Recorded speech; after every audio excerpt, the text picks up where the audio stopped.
আমরা এই আগামী নির্বাচনকে সামনে রেখে, জাতীয় নির্বাচনকে সামনে রেখে আমাদের কর্মপরিকল্পনাটাকে আমরা মোটামুটিভাবে 24টা ভাগে ভাগ করে আমরা আমাদের কর্মপরিকল্পনাটা প্রস্তুত করেছি। এই কর্মপরিকল্পনাকে রেখেই আমরা অতীতেও যে কাজগুলো করেছি সেখানে এই কর্মপরিকল্পনার ভিতরে অন্তর্ভুক্ত আছে এবং আগামীতে যে কাজগুলো আমরা সেটা সম্পন্ন করব। একটা বিষয় এখানে বলে রাখা প্রয়োজন, যে কর্মপরিকল্পনায় যে কাজগুলো আছে উল্লেখ করা আছে, এইটা একটার সাথে আরেকটা সম্পর্কিত। কাজে কোনো কোনো ক্ষেত্রে দেখা যাবে যে একটা সম্পন্ন না হলে আরেকটা শুরু করতে পারছি না, আবার কিছু কিছু জিনিস আছে শুরু হয়েছে কিন্তু একটু বিরতি দিয়ে আরেকটা কাজের সাথে সম্পর্কিত। কাজে এককভাবে একটা জিনিস শেষ হয়ে গেল বা একটা অংশ, যা আমি যেটা বলতে যাচ্ছিলাম যে আমাদের এই কর্মপরিকল্পনাটাই আমরা 24টা অংশে ভাগ করে আমরা দেখেছি।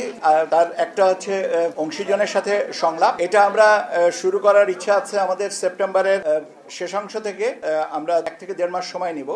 এটার সাথে সুশীল সমাজ, রাজনৈতিক দলের প্রতিনিধি, বিশ্ববিদ্যালয়ের শিক্ষক, নারী সমাজের প্রতিনিধি, ইলেকট্রনিক অ্যান্ড প্রিন্ট মিডিয়ার ব্যক্তিত্ব যারা আছেন ইত্যাদি যারা আছেন তাদেরকে সবাইয়ের সাথে আমরা এই সংলাপগুলো করব এবং সংলাপের জন্য সময়সূচিগুলো আমরা পরবর্তীতে জানিয়ে দেব এবং আমরা তাদেরকে আনুষ্ঠানিকভাবেও আমন্ত্রণ করব। এটা আমরা সেপ্টেম্বরের শেষে থেকে শুরু করে নভেম্বরের 1 থেকে 1.5 মাসের মধ্যে আমরা কমপ্লিট করব।